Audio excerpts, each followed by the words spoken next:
Hey everyone, welcome back aboard the Earthmote. I'm Randall. Today we're talking about two different types of campaign styles, the Sandbox and the Megadungeon. Both are ripe with adventure and are quite open-ended, offering the players a lot of agency to really drive the action in the campaign. Often they're considered separate campaign styles. So you're going to run a Sandbox game or you're going to run a Megadungeon game. Today I want to talk about how we can bridge the two of them and blend them together and why I think it's really beneficial to do so. We're going to talk about how to effectively integrate those sprawling multi-level dungeons into a wider open world setting without making your sandbox feel like it's just a dungeon entrance. So let's go ahead and get into it.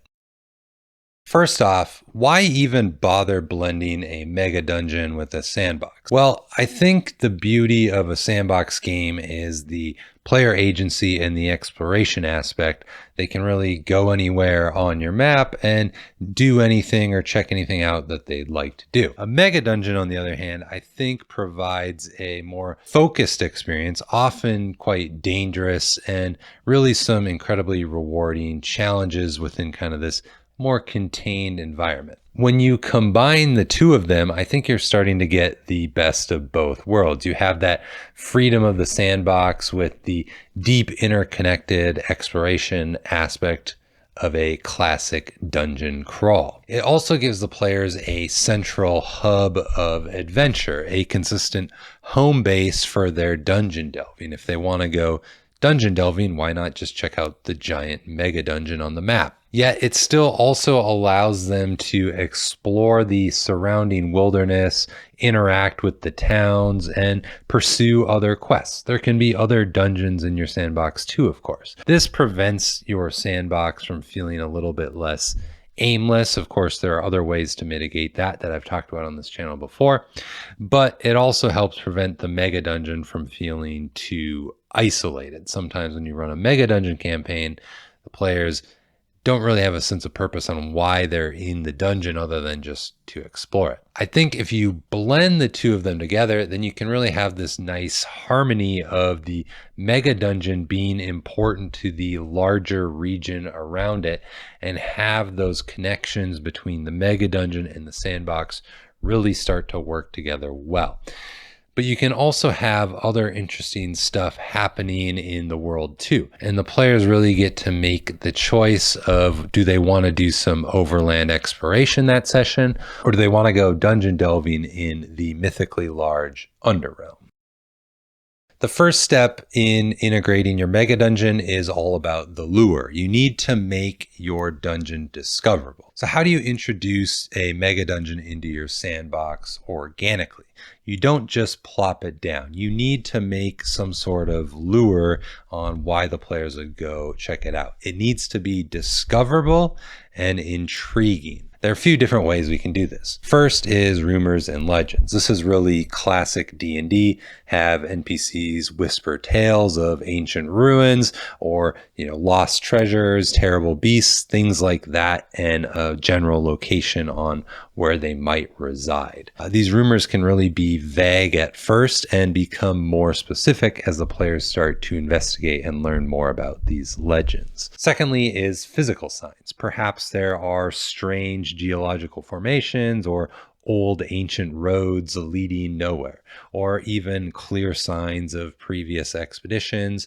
Maybe there's abandoned camps or active camps, maps, things like that really kind of point the players and, hey, there's something pretty important in this location for you to check out. Next is the idea of quest hooks. Maybe there are NPCs that need something from the Megadungeon, or perhaps there's a powerful artifact rumored to reside there that some NPC would like. I think the real key here is just to be careful to make it not feel like it's a forced quest. It should be optional. The Megadungeon itself should be the draw, but these little quests can help give the party reasons for why they might want to go there on any given adventuring session, or give them specific reasons to check out specific areas of your Megadungeon. Next, we have the idea of disaster discoveries. So maybe a local mining operation accidentally breaks into an upper level of this Megadungeon, or a natural disaster uncovers a hidden entrance of the mega dungeon. I think these aspects can really be sort of an urgent aspect in that, this thing has just popped up. The players might want to check it out because there are definitely other adventuring parties that are going to go to this location and check it out now that news is spreaded of its emergence. And that can really create a lot of fun tension for the party if they want to continue exploring the mega dungeon. Lastly, think about the dungeon as an active hotspot. You can make the dungeon a place where there's a lot of activity going on. It doesn't have to be completely lost to the world. And in fact, this is how I really like to run my mega dungeons and sandboxes. I think it's fun to have a lot of factions that are operating in and out of the mega dungeon, especially if you're incorporating your sandbox in. They can have bases in the mega dungeon and outside of it, and then have other adventuring parties going on there. It can just be a lot going on that can make it feel like this living ecosystem, which is, in my opinion, how the mega dungeon should be. Check out Arden Vool if you want an example of a published product that does this really well. I think the key here is to provide multiple avenues for discovery and catering to the different player styles and how they might want to adventure within your campaign world. Once your players know about the mega dungeon, I think it's crucial to give it context within your greater sandbox. It shouldn't just be another dungeon and another hex. Think about its lore and history. What is its origin? Was it a dwarven stronghold, an archmage grand tower, something more alien? Connect its history to the wider world's lore. Maybe a long lost civilization built that mega dungeon, but they also left ruins elsewhere in your sandbox that the party can check out and explore. And that really creates that larger sense of an interconnected history within this region, your sandbox game. Think about factions and inhabitants. Who lives in or around the dungeon now? Is it cultists, goblins, forgotten automatons? How do those inhabitants interact with the surrounding region? Are they raiding villages? Are they, the heads of some sort of important religious organization? Are they in conflict with local wildlife or nearby monsters? These things can have an impact both in terms of their importance to the mega dungeon, but the area that they also operate in nearby the mega dungeon. Does the dungeon affect the local environment? Is there strange blight spreading from the mega dungeon's depths? Or perhaps there's magical energies that have seeped into the land above, causing mutations in the local flora and fauna. Think about resource and trade. Could the dungeon contain valuable resources that draw factions or prospectors to the dungeon? This is going to create interesting conflict and possible social encounters in and outside the dungeon walls. Yes, treasure and magic items, of course, people will be drawn there to extract those, but I'm also thinking about natural resources. So maybe there's strange sentient crystals that grow underground, or some sort of fungus that's valuable for some sort of potion or something like that. The more you weave the mega dungeon into the fabric of your campaign world, the more it's going to feel more like a natural extension of your sandbox rather than just a separate module that you set down in a hex.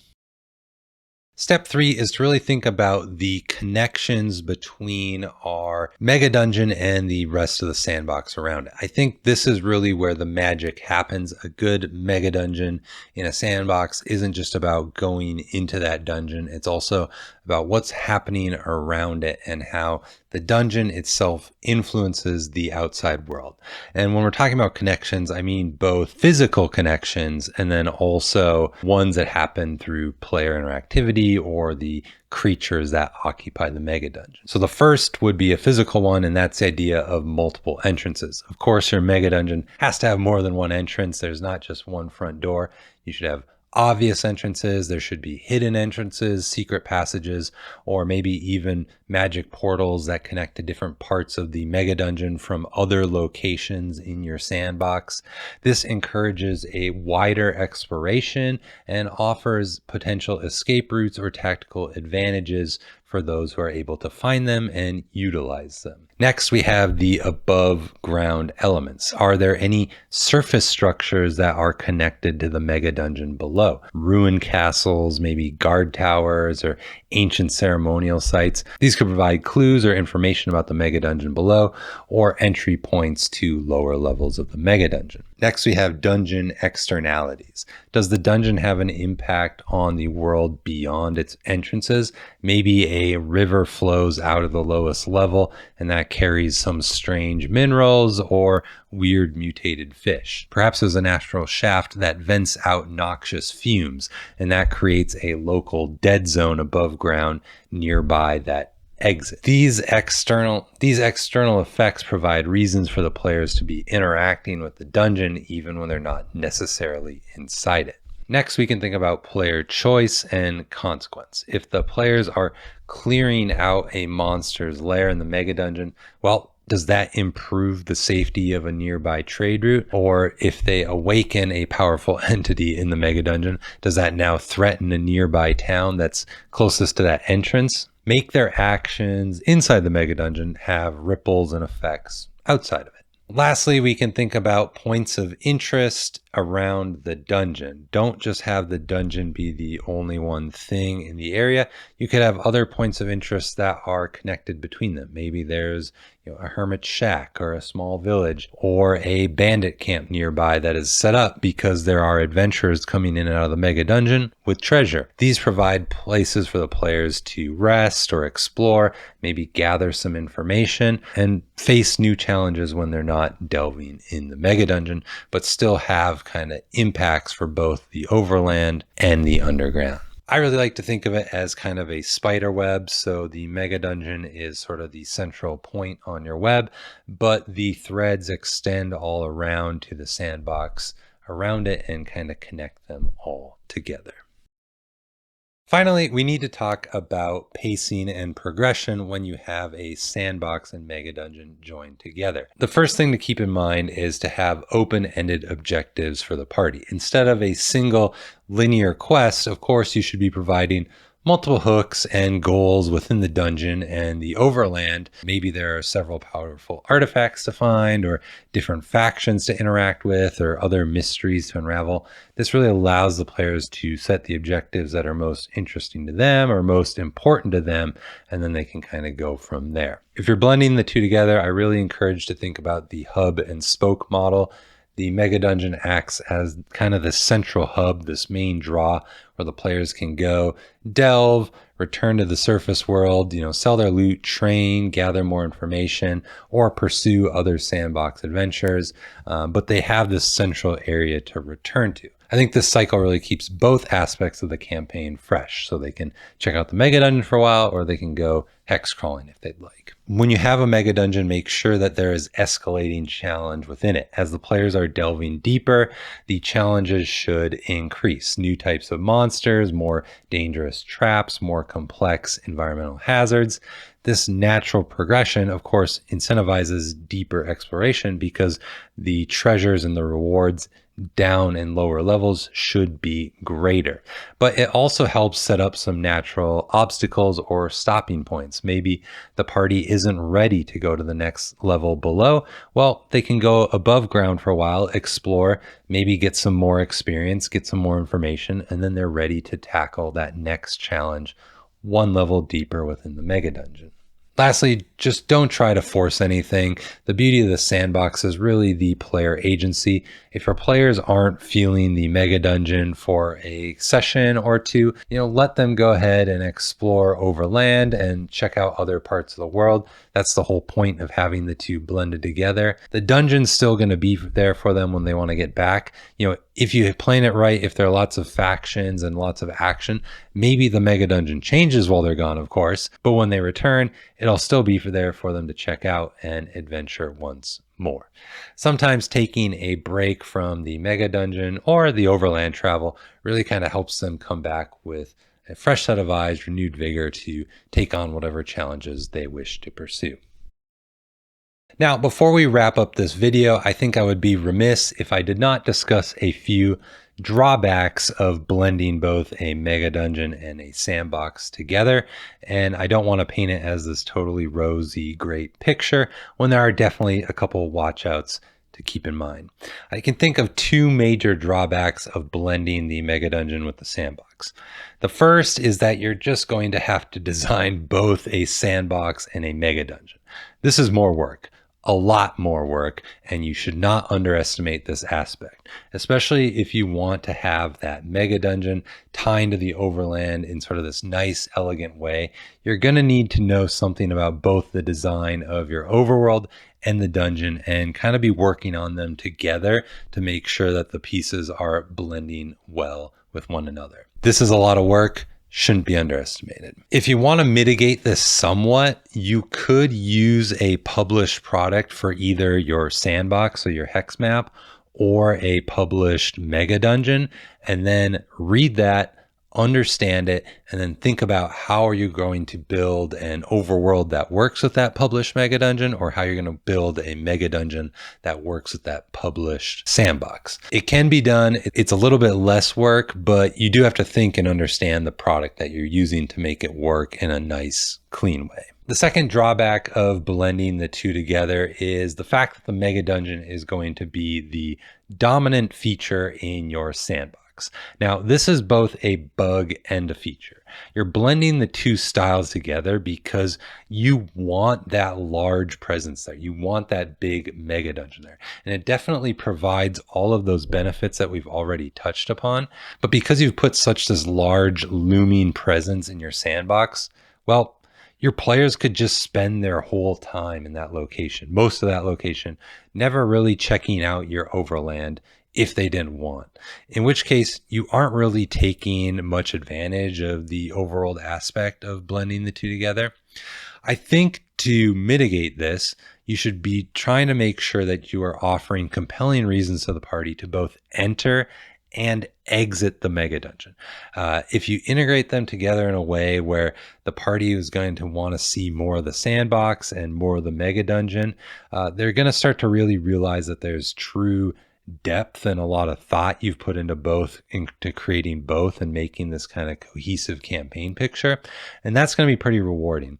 But, you just have to keep in mind that if you're not giving them reasons to leave one or the other, they might just not do it, and then you're not taking advantage of it. Lastly, I would just say if you are new to running more open-ended style games, whether that's Sandboxes or Megadungeon style games, I wouldn't necessarily recommend trying to blend a Megadungeon and a Sandbox together for your first campaign. I would say try running a hex crawl style game or try running a Megadungeon and seeing how those work, how those operate, get an understanding of them. And then in the future, once you have a good idea of how they work, you can try experimenting out, adding them together and seeing how you can make a really fun game out of that. Because I think once you have a lot of experience, it can be a really fun method to check out.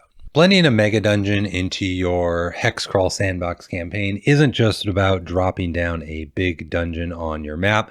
It's about making it feel natural, an integral part of your world. By making it discoverable, giving it some context, creating those strong connections both in and outside the dungeon, and really managing the flow and pacing of your game, I think you're going to create this sort of incredibly rich and rewarding experience for your players. If you execute it right, it can really offer the best of both worlds, that freedom and agency of the open overland world, while combined with the more focused, intricate exploration of a classic dungeon crawl. And that can be a really fun thing to execute. Do you have any favorite mega dungeons that you've run before? Have you tried this method out and had any success with it? Do you have any tips for making them feel a bit more alive, a little bit more connected to your world?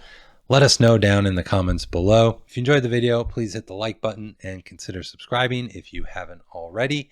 Check out Enchanted Nimbus, my monthly newsletter. Thanks for hopping aboard the Earthmote. We'll see you in the next one.